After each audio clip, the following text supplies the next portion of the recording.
Ramiro Pardo Rodríguez, soy el socio director de Oitaxis Colombia SAS, franquicia inglesa.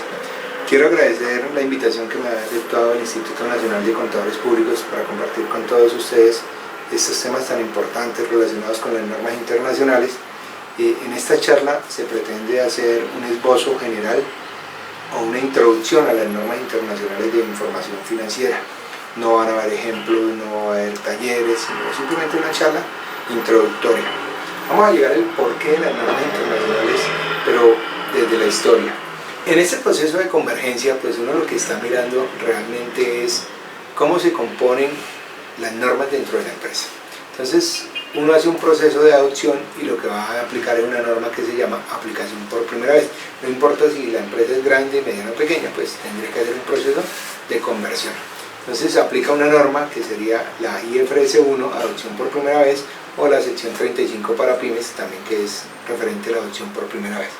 Luego toma sus estados financieros y mira cuál es la aplicación que tiene. Entonces, armando el modelo bajo la norma completa, pues tendríamos que ver, por ejemplo, la IASO NIC 1, que habla de presentación de información financiera, nos dice cómo se presenta el estado de situación financiera, cómo se presenta el estado de resultados, cómo se presenta el flujo efectivo, pero para el flujo efectivo también hay una norma especial que es la NIC o la IA 7.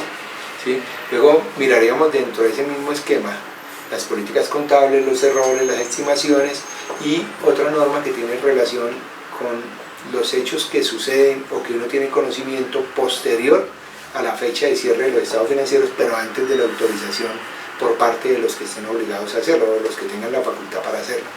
También esta norma habla de las partes relacionadas, o sea, las matrices, las subordinadas, las asociadas, los negocios conjuntos y los directivos de las empresas y las transacciones que se realizan entre ellos o que se dejan realizar o que se realizan en favor de. Eso es importante para la toma de decisiones y el conocimiento de la información. También tenemos normas relacionadas pues, con esos estados financieros para economías hiperinflacionarias, la distribución de acciones, ganancia por acción, ¿sí? La información financiera intermedia y la información financiera por segmentos. Entonces uno analiza los estados financieros, mira si le aplican esas normas en particular y empieza a trabajarlas.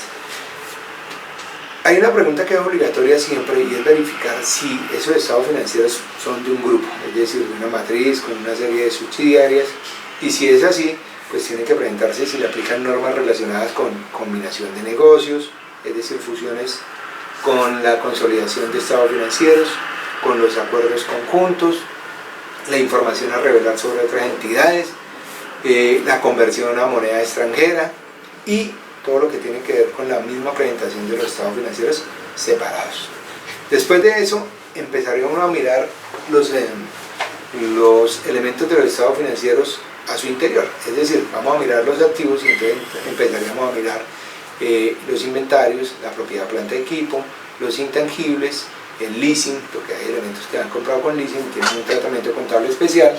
Tendríamos que mirar todo lo que son beneficios a empleados, tendríamos que mirar los instrumentos financieros, las provisiones, los costos financieros, tendríamos que mirar algo importantísimo que es el deterioro del valor de los activos, las propiedades de inversión y los activos biológicos. Digamos que ahí miraríamos los activos y los pasivos al interior del estado de situación financiera. Luego pasaríamos al estado de resultados y miraríamos todo lo que tiene que ver con los contratos de construcción, entendiendo por construcción no únicamente los de obra civil, sino cualquier otro tipo de contrato que se construya para un tercero, por mandato de un tercero. Miraríamos los ingresos ordinarios por venta de bienes, prestación de servicios, los intereses, los dividendos y las regalías. Y también miraríamos las ayudas y subvenciones del gobierno para tratar el tema del estado de resultados. Asimismo, pues ahí hay dos normas que están latentes que aplicarían en el 18, que serían la norma IFRS 14 y 15. Posteriormente, pues uno lo que tiene que hacer es, si ya tiene los estados financieros, si ya los analizó, si ya los convirtió, tiene que mirar cuáles son las diferencias entre la contabilidad basada en norma internacional y la declaración tributaria o declaración de... Y se generan los famosos impuestos diferidos.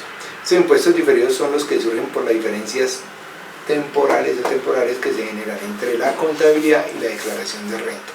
Entonces, pues hay que prestarle atención para mirar cuáles son. No es difícil el tema, es de cuidado, es de tener algo de práctica en impuestos y conocer cuáles son las diferencias que se deben presentar. Entonces ya hay mucha literatura al respecto, la invitación también es a que la vayan observando, la vayan chequeando y podamos manejarla de esa manera. Cuando todos los estados financieros ya están listos, pues se deben presentar. ¿Cómo se presenta un juego completo de estados financieros? Se muestra el estado de situación financiera, el estado de resultados integrales, y si no quieren presentar un estado de resultados integrales puede hacer de dos maneras: un estado de resultados solo como el que conocemos en Colombia, más un estado de resultados integrales, es decir, presenta dos: el estado de cambio en el patrimonio, el estado de flujos de efectivo, y para que sea completo pues presenta las notas a los estados financieros, que pues ahora se llaman revelaciones o solamente notas. ¿Cómo estamos en este momento en Colombia? Pues lo que tenemos que hacer es un poquito de historia.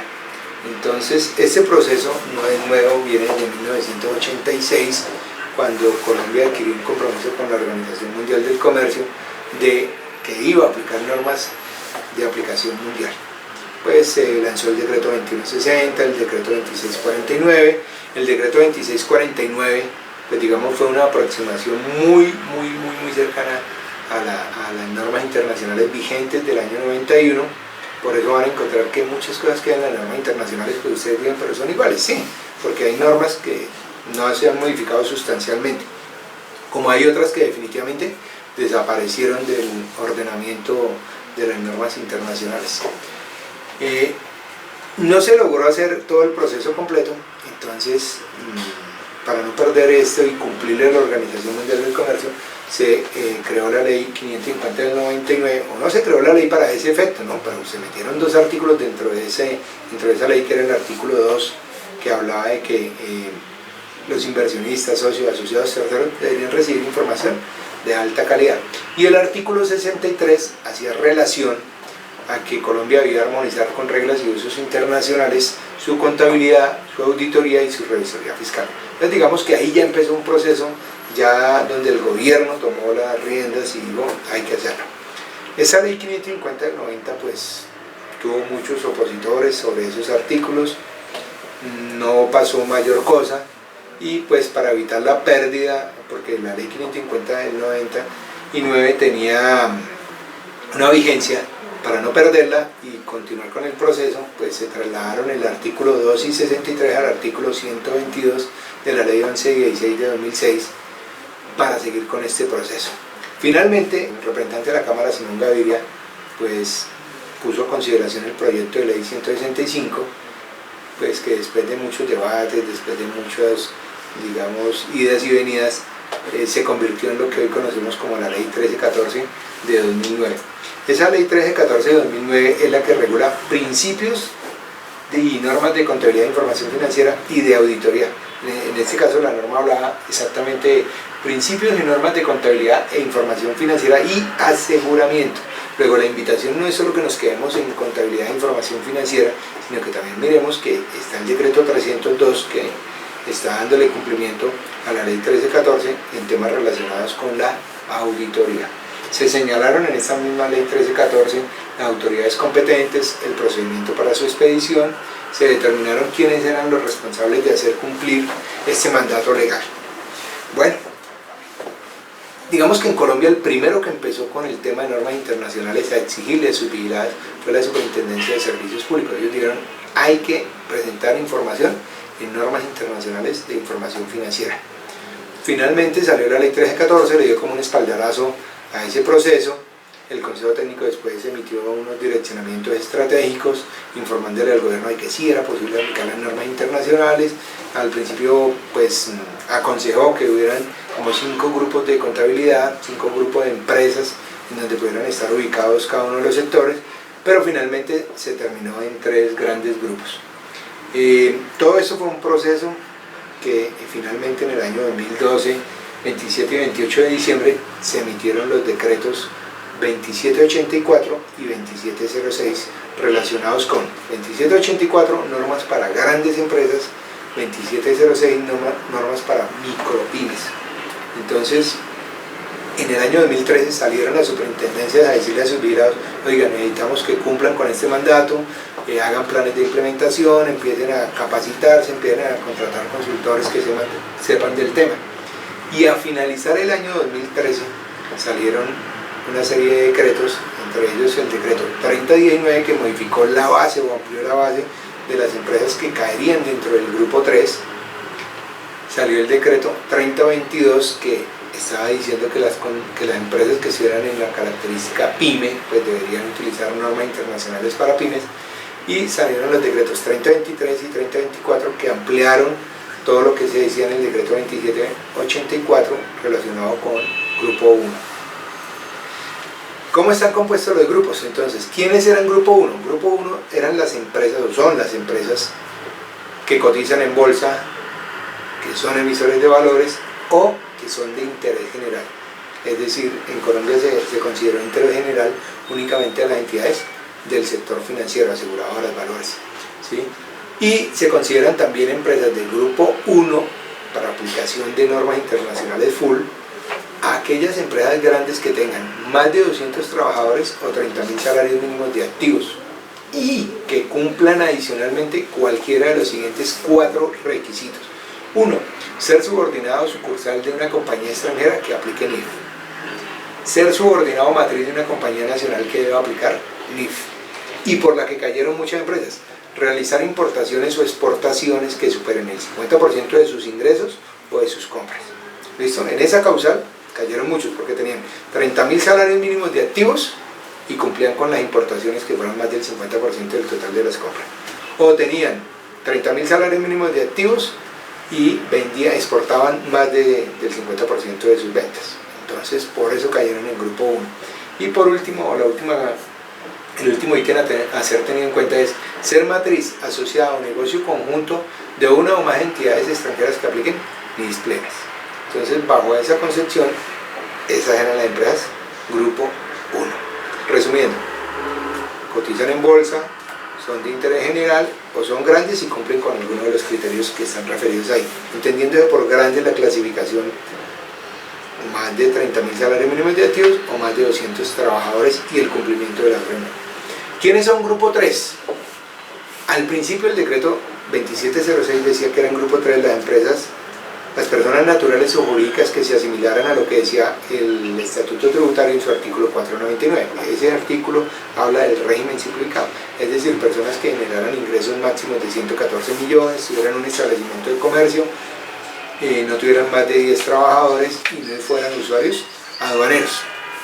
Pero pues la base era muy pequeña, entonces se amplió con el decreto 3019 y se dijo, serán microempresas y aplicarán estas normas que no son normas internacionales de información financiera, son normas de información financiera, se llaman NIF, ¿sí? No son NIF, son NIF, norma de información financiera. Es un híbrido entre las normas internacionales, un estudio muy juicioso que hizo el Consejo Técnico para simplificar la contabilidad para estas personas que estén en esta situación. Entonces se dice, contar con una planta de personal no superior a 10 trabajadores, poseer activos totales excluidas la vivienda por 500 salarios mínimos legales mensuales vigentes y tener ingresos no superiores a 6.000 salarios mínimos legales mensuales vigentes. Entonces ahora la pregunta es, si yo no soy grupo 1, ni soy grupo 3, ¿qué soy? Grupo 2. Entonces creo que ya entendimos dónde es la clasificación y cuáles son los grupos que se tienen. También se tiene en cuenta que el gobierno dictó los plazos para hacer estos procesos. Para el grupo 1 y grupo 3 se estableció un cronograma de aplicación de la siguiente manera. Decreto 2784, decreto 2706, se dijo, 1 de enero de 2014 usted tendrá que tomar esos saldos para hacer su balance de apertura. Durante el 2014 hará un balance de transición y en el 2015, es decir, este año, ya tendrá que aplicar norma internacional dentro de su estado financiero. Quiere decir que a 31 de diciembre de 2015 ya podemos tener estados financieros bajo normas internacionales de contabilidad para el grupo 1 y normas de información financiera para las empresas grupo 3. Con el decreto 3022 pues se hizo el mismo cronograma, pero se corrió un año, es decir, empezamos en el 1 de enero de 2015 a hacer un balance de apertura para las empresas grupo 2, pymes. A 31 de diciembre tendremos un balance de transición y a 31 de diciembre de 2016 tendremos los primeros estados financieros comparativos para las empresas que se consideren pymes. ¿Cuáles son las principales diferencias que uno encuentra entre la norma contable local, los PSGA locales y las normas internacionales? Entonces uno puede ver que las diferencias son, primero, las normas internacionales son normas privadas, las hacen organismos totalmente independientes del gobierno. En Colombia pues las normas son por ley, por eso las despide el presidente de la República y los ministerios de Industria, Comercio y Turismo y el Ministerio de Hacienda. Cada norma es independiente, por lo tanto ustedes verán que hay mucha repetición en las normas. Usted lee intangible y lee propiedad plantera y dice, pero yo ya leí todo esto. Claro, es porque cada norma se hace como si las demás no existieran. La estructuración en las normas internacionales vienen por párrafo, cada párrafo tiene un número y ese número es para hacer el seguimiento bajo los modelos de reporte.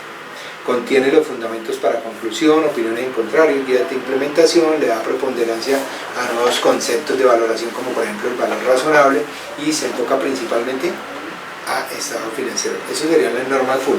Las normas PYME, las diferencias que tienen con la norma local, pues es sencillo. Se hicieron en un solo documento, tiene 232 hojas, se habla de excepciones porque están dentro de un mismo libro o tomo, ¿sí? Tiene un glosario, tiene una presentación de estados financieros y modelos ilustrativos para realizarlos. Cuando miramos estos temas, pues uno dice, oiga, ¿y cuáles son las dificultades que hemos encontrado en Colombia para poder acceder a la aplicación de las normas internacionales? Muy sencillo. La principal dificultad que encontramos son los mismos empresarios. ¿Por qué? Por el tamaño de las empresas. En Colombia hay aproximadamente 11.000 empresas, digamos, entre medianas y grandes, de las cuales aproximadamente 165 cotizan en bolsa. Esas empresas están muy organizadas, muy definidas, saben que la contabilidad es la base fundamental para la toma de decisiones, ¿sí? Pero de ahí para abajo el resto de empresas cometen un error, y es que el empresario es el mismo administrador, el mismo representante legal, el empresario dueño, pues con que tenga los bolsillos llenos de dinero piensa que está ganando, no toma la contabilidad en serio, la toma como una obligación, y eso hace que las decisiones a veces no se tomen acertadamente. Entonces esa es una de las dificultades que se han encontrado en la aplicación de las normas internacionales. Bueno, y con esto, digamos, termino mi intervención. Esto es para dejarles sembrar la semilla de la búsqueda de mayor conocimiento, de mayor preparación, de buscar bibliografía, y que ustedes vayan profundizando en estos temas que el Instituto les irá ayudando paulatinamente.